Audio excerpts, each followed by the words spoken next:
급탕 배관의 팽창 탱크의 용량을 이제 산정하는 방식인데요. 뭐 이것도 공조 배관에서 팽창 탱크 용량 산정하는 것과 맥락이 같아요. 뭐 팽창 탱크 설치 위치도 한탕 배관 쪽에 급탕 순환 펌프 흡치게 설치하는 게 바람직하고, 이것도 뭐 그 공조 배관 쪽하고 같은 맥락이죠. 그리고 그 팽창 탱크의 그 용량은 가열 전 후에 그 물의 밀도 차이에다가 전체 그 급탕 장치 내에 있는 그 보유하고 있는 수량을 곱해주면 그 온도에 따른 그 최적 팽창량 이렇게 계산을 해서 여기 맞는 팽창 탱크를, 요거 이상의 팽창 탱크를 설치하면 되고, 뭐 용량은 그 연결되는 배관의 용량에 따라서 뭐 이렇게 하면 적당하다. 이건 뭐 봐서 하시면 될 것 같고요. 그 다음에 이제 급탕 가열 장치입니다. 급탕 가열 장치는 이제 급탕 탱크하고 이제 순간호수 가열기가 이제 대표적이죠. 급탕 탱크는 뭐 대부분 다 서스 304로 만들고, 또 혹시나 이제 304를 써도 그 이온 부분이나 이런 데서 그 피놀이 생겨서 그 조그맣게 미세하게 이렇게 새는 그 경우가 많이 이렇게 좀 생겨요. 뭐 예전에 이제 용접을 부실하게 했을 때 이제 그런 경우도 좀 있었고, 또 용접은 제대로 한 것 같은데, 알고노로 해서 제대로 한 것 같은데, 뭐 쓰다 보니 2, 3년에 구멍이 뚫려서 물이 뽕뽕 나오는 그런 경우도 있고 해서, 그런 경우에 이제 재질을 좀 더 내식성 있는 뭐 316이나 뭐 다른 재질로 이렇게 하는 경우도 이제 간혹 있긴 합니다만은, 일반적으로 거의 대부분은 특별한 그런 뭐 요구사항이 없으면 304로 그냥 하고 있고요. 뭐 내압성에 뭐 충분히 가져야 될 거고, 뭐 급탕 탱크 외부에는 이제 그라솔이나, 요즘 이제 그라솔을 잘 안 쓰니까 미네랄로 단열을 해서 이제 칼럼소로 보통 마감하는 경우가 일반적이고요. 급탕포와 변동폭이 크거나 통사용률이 높은 건물인 경우에는 저통량을 좀 많게 하고 가열고의 능력을 좀 충분히 크게 할 필요가 좀 있겠죠. 그 다음에 이제 그 보일러가 이제 특히 이제 대용량의 노통연관 보일러를 쓰는 그런 건물인 경우에, 급탕은 어쨌든 간에 이제 순간적으로 이제 가열을 좀 해줘야 되고, 온도 차이가 조금 생기면, 그 민원이 들어올 소지가 있기 때문에, 이 보일러를 이제 켜고, 노통연관 보일러가 전기를 생산을 해서, 급탕 탱크나 그 순간호수 가열기 쪽으로 전기를 공급해 줄 때까지는 시간이 또 상당 시간이 좀 걸리죠.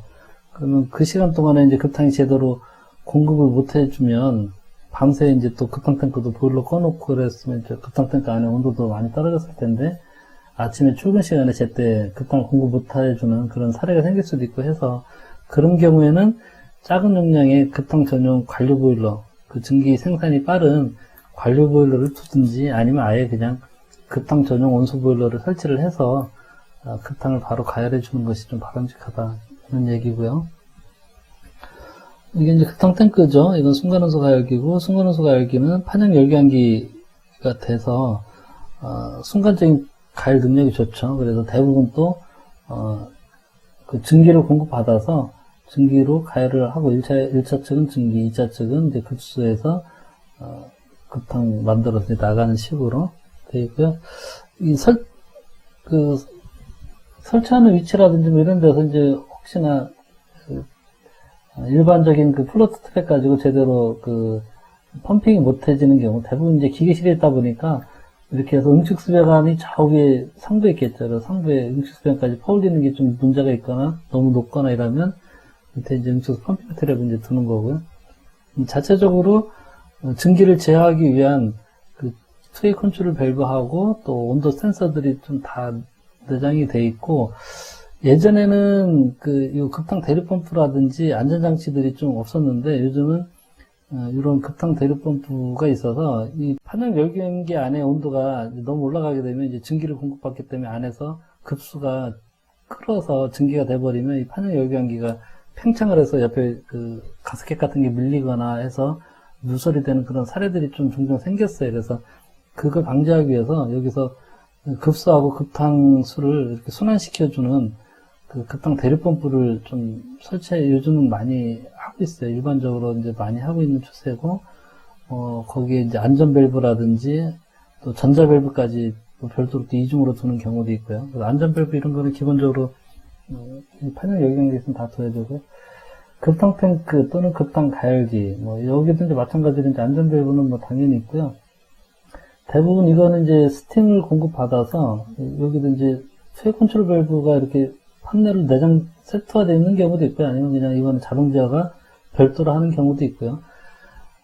스팀 들어가는 양을 공급해주는 수액 컨트롤 밸브 있고, 그러면 이제 급수가 환탕이 이제 이렇게 오면서 여기에 급수 보충수가 이렇게 연결이 되어 있는 거죠. 여기 이제 그 급탕 순환 펌프가 있는 거고요. 이쪽에서 환탕하고 급수 보급수가 같이 혼합이 돼서 들어오면서 여기에 코일이 있는 거예요. 이렇게 스파이럴, 보통은 스파이럴 쉐렌 튜브 형태처럼 스파이럴 스파이럴 그 튜브가 있고 그 튜브에서 열관하고 나서 이제 응축수는 트랩 통해서 이제 나가게 되고요.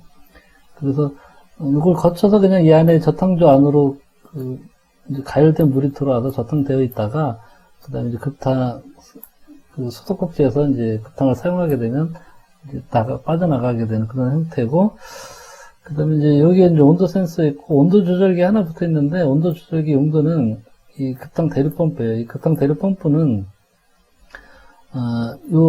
그 급탕 탱크에 있는 물이 또 식으니까 이렇게 해서 계속 이렇게 순환시켜주는 거예요. 이렇게 순환시켜줘서 급탕 탱크의 온도의 물이 어느 정도 균일한 온도를 좀 갖고 이렇게 하게끔, 위에는 좀 높은 온도의 물들이 좀 많이 쏠릴 테고, 불에게 해서, 밑에가 이제 차가 조금 그나마 식거나 정체된 낮은 온도의 급탕수가 있겠죠. 그럼 그것들을 계속 이렇게 순환시켜주면서, 하게끔 하는 온도 조절기가 있습니다. 그래서 보통 용량이 작은 거는 이제 급탕 대류펌프를 설치 안 하는 경우도 있는데, 용량이 어느 정도 되면 대부분 설치를 하고요. 그 다음에, 급탕 탱크의 운전 개요는, 이 내용들을 읽어보시면 될 것 같아요. 제가 좀 전에 설명드린 뭐 그런 맥락들이고요. 뭐 크게 어려운 내용은 없으니까 읽어보시면 될 것 같습니다. 대체적인 계통이 이제 뭐 이렇게 되는 거죠. 그 다음에 이제 급탕 순환 펌프와 급탕 대류 펌프 운전 제어. 급탕 탱크가 이제 저상량이 어느 정도 좀 되면, 급탕 사용량이 적을 때, 그 내부에서 이제 온도 성층화 현상 같은 게 좀 생겨요. 아까 말씀드린 대로 이제 위에는 뜨겁고 밑에는 좀 온도가 낮아서 급탕 탱크 내에서도 위 아래 온도를 이렇게 재보면, 뭐 5도 이상, 5도, 10도 이렇게 가까이 벌어지는 그런 상황이 생기고, 그렇게 되게 되면 위에 뜨거운 물만 조금 빠져나가고 나면 밑에 낮은 온도의 물이 빠져나가면서 갑자기 물의 온도가, 급탕 공급 온도가 툭 떨어져서 사용상의 불편이 생기는 그런 사례가 생겨서 이 저탕 탱크 안에 있는, 급탕 탱크 안에 있는 물을 이렇게 계속 순환시켜주면서 그런 온도 편차가 생기지 않도록 그렇게 이제 해주는 게 이제 급탕 대류 펌프고요. 이 급탕 대류 펌프가 보통 이제 열교환기가 이렇게 되어 있으면 보통은 이런 식으로 많이 이렇게 하긴 하는데, 이렇게 하다 보니 용량이 좀 커지게 되면 성층화 현상이 조금 생기더라고요. 그래서 저는 제가 이제 급탕 탱크 용량이 좀 어느 정도 커지면 뭐 작은 거는 이렇게 하나 저렇게 하나 크게 이제 이 높이가 높지 않으면 괜찮은데, 뭐 급탕 탱크도 뭐 5톤, 10톤 가까이 되거나 이러면 5톤 이상 되고 그러면 높이가 잘못되기 때문에, 그런 경우에 저 같은 경우는 지금 이렇게 하고 있어요. 그냥 위아래로 전체적으로 이렇게 좀 다 돌려줄 수 있도록. 뭐 이것도 이제 보셔서 용량이라든지 또 급탕 탱크 제작 업체랑 협의를 하셔서 그렇게 제작하실 때 이제 이야기를 하시면 될 것 같습니다. 급탕 대류펌프는 이걸 24시간 동안 이제 급탕을 쓰는 동안에는 계속 가동시켜 주는 게 이제 원칙인데, 뭐 저녁이나 새벽 시간대 이런 때는 이제 급탕을 많이 사용 안 하니까 그때는 뭐 굳이 그걸 계속 돌려가면서 그렇게 맞출 필요가 없어서, 뭐 급탕 대류 펌프에 전기 동력비라도 이제 아끼려고 타이머를 설치를 해서 야간에는 뭐 꺼놓는 경우도 있기는 해요. 온도 조절이 이제 이 급탕 급탕 대류 펌프를 제어하기 위한 이 온도 조절기의 그 설정 값은 급탕 온도보다 약 3에서 5도 정도 이제 그 높게 설정하고, 그 온도보다 이제 올라가게 되면 석청화가 생기는 거죠. 위쪽에 뜨거운 물이 이제 몰리게 되는 거죠. 그렇게 되면 대류 펌프를 가동시켜서 밑에 조금 식어 있는 물하고 같이 해서 이제 전체적으로 설정 온도로 이렇게 좀 내려오도록 균일해지도록 그렇게 그 온도 조절 스위치를 하나 다는 거죠, 본체에. 급탕 순환 펌프는 이것도 이제 급탕 사용하지 않는 시간대는 정지를 해놓는 경우가 일반적으로 많이 있죠. 그래서 뭐 이것도 이제 타이머를 이용해서 그렇게 이제 설정해 놓는 경우도 이제 좀 많이 있는 것 같아요. 급탕 탱크 설치 사례 이제 사진으로 보는 거고요.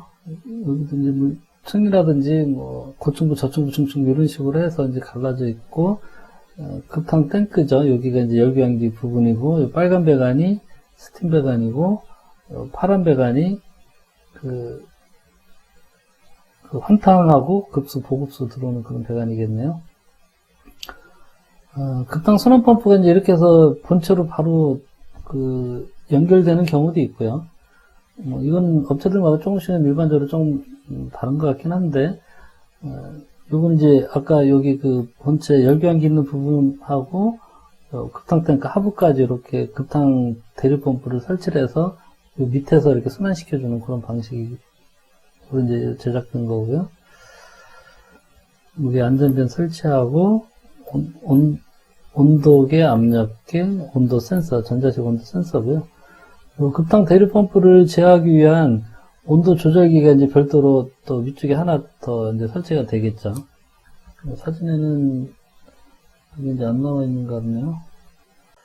그 다음에 이제 지역 난방에서는 컴팩트 유니트라고 해서 급탕 열기한 유니트를 많이 쓰고 있죠. 그래서 예전에는 뭐 급탕 열기환기, 그 난방 열기환기 따로 했는데 요즘은 뭐 이렇게 다 급탕하고 난방을 동시에 하는 2단 열기환 방식으로 이렇게 하죠. 그래서 이거는 일단 중온수가 들어오면서 이렇게 이제 갈라지긴 하는데 난방을 먼저 이제 가열을 해요. 그래서 난방이 이제 이렇게 순환이 되고 있고요.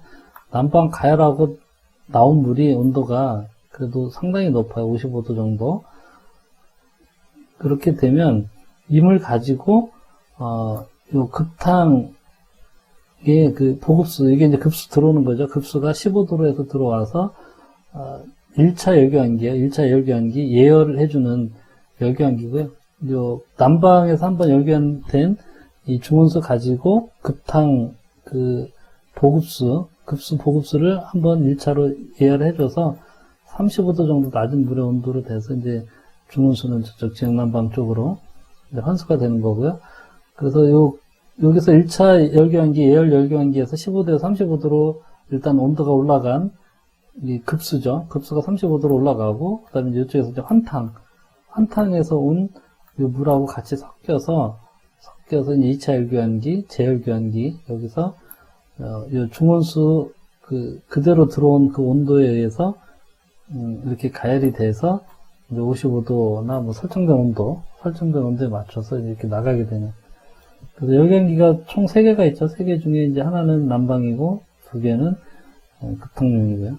보통 이렇게 많이 써요. 그래서 구성이 대부분 이렇게 돼 있죠. 그래서 난방 순환 펌프고요. 급탕 순환 펌프. 난방용 열교환기, 급탕 열교환기. 이제 하나는 예열, 하나는 재열. 1차, 2차. 요즘은 다 2단 열교환 방식으로 된 컴팩트 유니트를 사용하고 있습니다. 전반적인 내용들은 읽어보시면 될 것 같고요. 태양열 급탕 설비하고 이제 히트펌프 급탕 설비가 요즘 좀 있는데, 태양열 급탕 설비는 보통 이렇게 돼 있죠. 지불판이 있고, 열기환기를 하나 설치를 해요. 그래서 이 태양지 지불판에 있는 것들은 겨울에 얼어 터질 우려가 있기 때문에 브라인, 부동액을 눈 개통이 이렇게 있고, 그 다음에 이쪽에 이제 급수에서 위생기구 쓰는 쪽에 이제 순수한 급수, 급탕만 있는 쪽하고 이제 이 열교환기 가지고 이렇게 계통을 분리를 하는 거죠. 그래서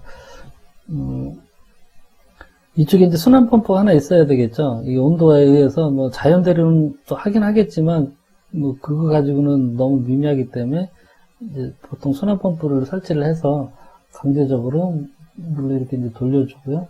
여기도 이제 밀폐된 계통이다 보니까 팽창탱크가 하나 필요하고, 그 다음에 이제 브라인이 혹시나 뭐 어디 좀 소진이 되거나 이래저래 할 뭐 그런 부분이 있으면 이제 브라인 보충 탱크도 이제 하나 이렇게 설치를 하고요. 급탕 탱크 쪽에는 이제 태양열 열교환기를 통해서 이 급수가 가열이 돼서 이제 급탕 탱크로 오고 와서 이제 여기서 이제 위생기구 쪽으로 이렇게 가는데 갈 때 이 온도가 이제 충분히 야간이라든지 이럴 때는 급탕 온도가 올라가지가 않겠죠. 태양이 없으니까 야간에. 그래서 그때는 보조적인 보일러라든지 뭐 다른 가열 장치가 있어야 되죠. 반드시 태양열 급탕 경우에. 여기 이제 일반적인 태양열 급탕 시스템의 이제 계통이고요. 이 지별량이 뭐 크지 않거나 이런 경우에는 이 열교환기, 판형 열교환기를 안 두고 이 코일을 직접 이 안에 이제 이렇게 코일을 넣어서 이렇게 나오는 경우도 있어요. 열량이 크지 않거나 뭐 이런 경우에는 굳이 따로 이렇게 안 하고 이 안에 열교환기 자체를 이 급탕탱크 안에 이제 내장을 했다고 보시면 되죠. 그렇게 하는 경우도 있고요. 태양열 지별판이 이런 평판형이 있고 안에 이제 이 튜브들이 있고 거기에 납작한 지별판이 붙어 있는 그런 평판형 지별기가 있고, 요즘은 이제 이런 진공관형 지별기를 많이 보죠. 안에 진공관 형태로 형태로 만들어서 이쪽에 이제 훨씬 더 높은 온도도 낼 수도 있고 열 효율도 좋다고 이제 그렇게 그래서 요즘 많이 쓰고 있고요. 뭐 직강이나 이런 건 좀 많이 쓰지는 않고 있고, 이 추결조를 예전에는 뭐 요즘도 많이 쓰고 있습니다. 이렇게 위에 아예 저탕조, 약간의 저탕조 추결조를 같이 이제 이렇게 둬버린 거죠. 여기는 이제 팽창탱크고요.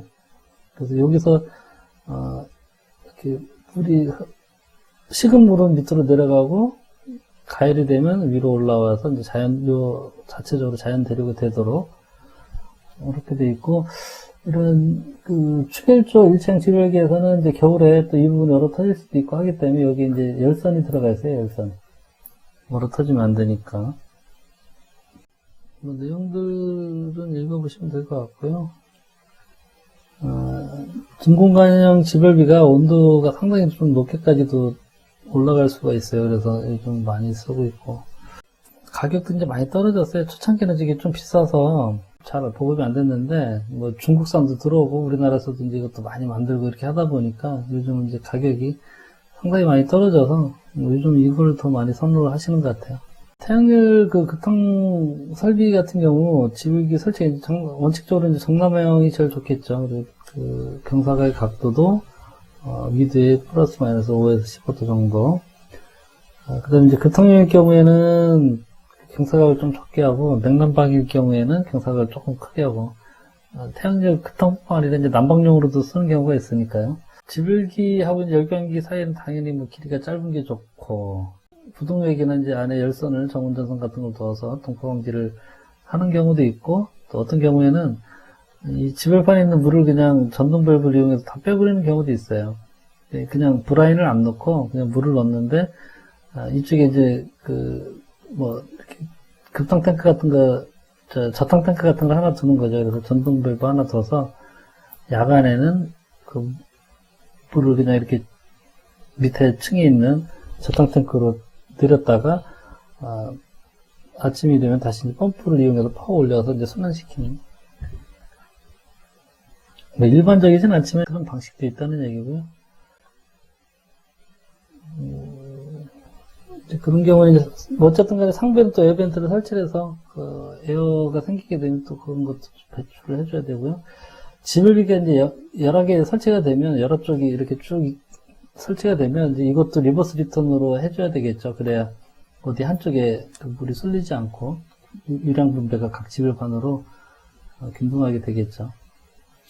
하여간 보조 가열 장치가 필요하고요. 날씨가 안 좋은 날이나 야간에도 이제 급탕을 써야 되니까 주로 이제 소형가스 보일러를 많이 쓰긴 하는데, 보조 열원을 설치할 때는 이렇게 설치하는 게 좀 나은 것 같아요. 일단 태양열 지불판 통해서 그쪽에서 이제 획득한 열을 가지고 일단 최대한 1차적으로 가열을 하고, 그렇게 하고 나서 이제 공급되는 물의 온도가 보니까 뭐 충분치 않더라 그러면 이제 예를 들어 이제 이렇게 가열했더니 이게 한 35도밖에 안 돼요. 35도밖에 안 되면 이 물이 이렇게 보일러 통해서 뭐 55도면 55도까지 가열해서 이렇게 나가게끔 하면 이 보일러는 부족한 양만큼만 이제 가열해 주면 되잖아요. 근데 이렇게 이제 그 급탕 탱크에 태양열 쪽하고 보조열원을 같이 이렇게 이제 좀 묶어놓게 되면 이쪽 그 온도가 오히려 어떤 때는 이거보다 낮은 경우도 있을 수도 있고요. 온도 설정을 좀 제대로 못 해주게 되면 보일러가 이거를 가열하고 또 이거 순환되면서 또 오히려 이쪽 온도가 이 보일러에서 가열된 이 온도보다 낮은 경우가 있을 수 있겠죠. 이쪽은 외기 온도나 이런 거에 따라서. 그래서 거꾸로 열을 이쪽에 그냥 퍼서 버리는 식으로 되는 그런 경우가 이제 생길 수도 있어요. 그래서 온도 설정을 이런 경우에는 상당히 좀 잘 해야 되고, 그래서 태양열 이 지불판에서 이제 차온제어기라고 해서 이쪽하고 이쪽 온도 다 봐서 이 순환 펌프라든지 뭐 전동 밸브들 제어하는 그 양쪽의 온도를 봐가면서 제어할 수 있는 그런 차온제어기라는 걸 설치하는 경우가 이제 많이 있는데, 어쨌든 간에 그래서 제가 볼 때는 보조열원을 설치하게 되면 이렇게 출구 쪽에다가 설치를 해서 부족한 만큼만 그냥 보조열원이 가열하도록 하는 게 맞지 않나. 이게 좀 바람직하다고 저는 그렇게 생각하고 있습니다. 차온제어기가 이제 그 급탕탱크 쪽 밑에 그 급탕탱크 온도하고 위에 지글판 그쪽의 온도를 서로 비교를 해서 지글판 쪽의 온도가 높아야만 이제 순환펌프 가동이 해서 추결조로 이렇게 열교환을 해줘야 되겠죠. 반대로 이제 지별기가 온도가 낮고 추결조가 온도가 높으면 순환펌프를 가동하면 안 되겠죠. 그렇게 되면 이제 추결조에 있는 열을 지별판으로 해서 밖에 대기 중으로 버리는 그런 꼴이 되니까, 그래서 차온제어기가 설치가 되고요. 저거 설정을 그래서 잘 해주시고 관리를 잘 봐주셔야 돼요. 진공관식이라든지 이런 것은 온도가 100도 이상으로 올라갈 수 있으니까 100도 이상 올라가면 끓어버리겠죠. 그래서 팽창이 돼서 터질 수가 있기 때문에 안전벨브를 반드시 설치해야 되고요. 일반 지글판, 평판형 지글판인 경우에도 여름철에는 95도 뭐 이렇게까지 올라가더라고요. 그래서 이 경우에도 반드시 안전벨브 설치하고 잘 봐주셔야 되고, 배관 리버스 리턴도 해주셔야 되고요. 펌프들하고 밑에 추결조라든지 뭐 급탕탱크 같은 거. 조그마한 이제 이게 보조 열원인 모양이네요. 보조 보일러 같고요. 자, 그 다음에는 히트펌프를 이용한 급탕 설비가 요즘은 많이 하고 있죠.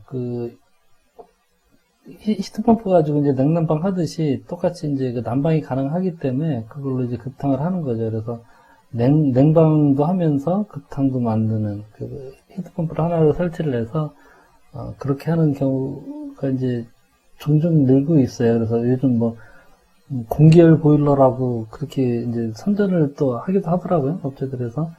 어쨌든 히트펌프인데 이제 공기열을 이용해서 건물에 난방도 하고 급탕도 하고 뭐 이런다는 얘기고요.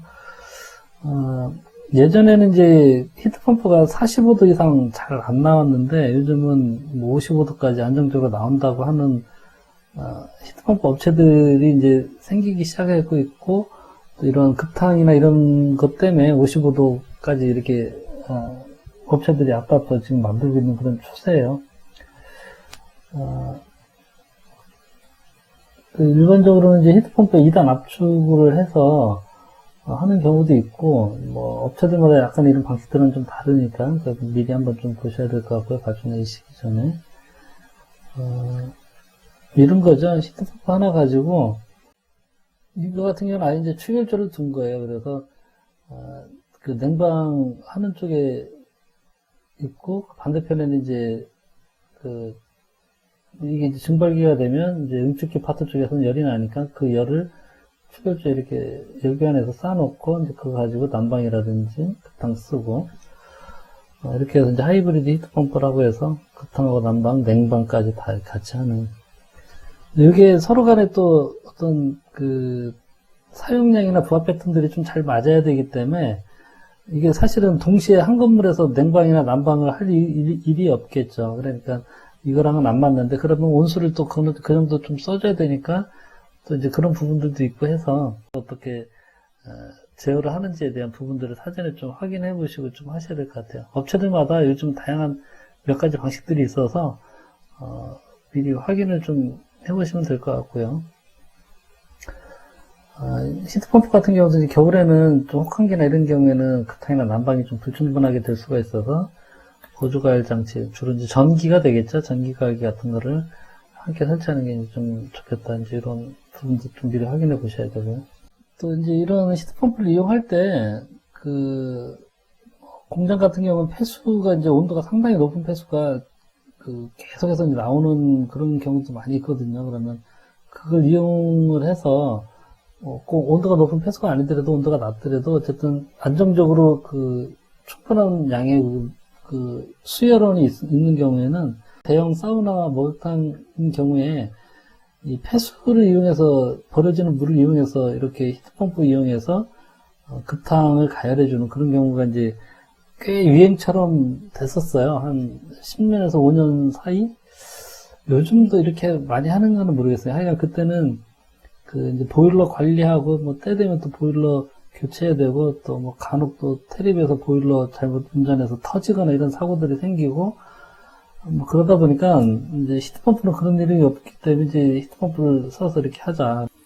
사우나나 목욕탕에서 이제 물을 쓰면 상당히 높은 온도의 배수가 나오죠, 배수. 이게 이제 34도까지는 안 되겠지만 어쨌든 상당한 열량을 갖고 있는 배수가 나오고요. 이 배수를 일단은 1차 이제 여과를 하고 2차 여과를 한번 좀 걸러주고 그래서 어느 정도 이제 걸러진 물을 판형 열교환기 거쳐서 이제 버리게 되고요. 이 판형 열교환기는 밑에 이제 물을 많이 쓰니까 물탱크가 용량도 제법 되겠죠. 여기서 이제 불사범부 거쳐서 급수가 공급될 때 여기를 거쳐서 열교환기를 거쳐서 온도가 좀 어느 정도 올라가서 이렇게 공급하게 되어 있는데 이게 이제 물의 온도가 30도까지 올라가진 않겠죠. 이 나오는 물 자체가 진짜 34도 계속 안정적으로 유지될 수는 없으니까. 그래서 어쨌든 간에 온도가 상당히 이제 어느 정도 올라간 물을 이쪽에 이제 온수 탱크에 이제 공급을 해주는 거죠. 공급을 해주고, 가는 물과 여기서 들어오는 물에 이제 온도를 적정하게 섞어서 15도나 필요한 물 온도 맞춰서 이제 이렇게 들어가주면 될 거고요. 이 히트펌프는, 이 온수 탱크를 일단은 가열을 해요. 이쪽이 이제 응축기 쪽이 되겠죠. 그래서 이쪽에서 응축료를 가지고 온수 탱크 안에 있는 물을 가열을 해주고요. 그리고 이쪽 증발기 쪽은 어떻게 하느냐. 증발기 쪽은 이 급수 탱크에 물을 열원으로 해서 열교환을 하는 거예요. 그래서 보통 이제 우리 상수도가 15도 정도 되니까 이 15도 정도 되는 물을 이용해서 증발열을 해소를 해주면 이게 한 7도 정도로 이렇게 떨어진 물 가지고 계속해서 여기는 상수도가 보충이 되니까 7도 떨어진 물이 이제 온도는 좀 어느 정도 올라갈 테고요. 만약에 안 올라가더라도 이 7도짜리의 물이 이쪽에서 열교환기를 거치면서 온도가 어느 정도 상승을 해서 너무 차갑지 않게 이제 나간다는 그런 계통이고요. 여기서 이제 물의 온도가 이렇게 7도까지 떨어지면 이 7도 가지고도 펜코일이라든지 뭐 이런 것들을 충분히 냉방 장치를 사용할 수도 있는 온도가 되니까 이렇게 이제 구성을 하고 히트펌프가 또 제대로 작동이 안 되거나 이쪽 열원이나 이러저런 문제 때문에 부족한 가열 능력이 부족한 경우에 대비해서 이제 온수 보일러가 이렇게 좀 낮죠. 어쨌든 이렇게 되면 온수 보일러는 이제 예비용이니까 보조 가열원이니까 이제 온도가 용량이 좀 작아도 될 테고요. 일반적으로 이렇게까지 복잡하게 만들지는 않고 대부분은 이제 이쪽에서 나오는 폐수를 이용해서 그 폐수를 폐열 해수기라든지 어떤 그 폐수조나 이런 오수조 이런 거를 하나 만들고 거기에 이 히트펌프에 그 열감기를 두거나 뭐 이렇게 이제 PV배관이나 이런 걸 부식되지 않는 그런 형태로 해서 아니면 스테인리스관이나 이런 걸로 해서 이 폐수의 열을 직접적으로 이 히트펌프가 활용을 하고 그 폐수는 이제 온도 변화가 나서 버리는 형태로 그렇게 하는 경우가 좀 일반적으로 좀 많은 거고 이거는 굉장히 아주 복잡하게 만들고 정교하게 만들었는데 어쨌든 뭐 여러 가지 이 히트펌프 가지고 그 활용하는 방식들이 워낙 그 다양해서 뭐 이 부분들은 사용 여건이라든지 뭐 규모나 뭐 여러 가지 이런 거에 맞춰서 방식들을 구현하시면 될 것 같습니다. 네, 이상으로 급탕에 대한 내용을 마치겠습니다. 수고하셨습니다.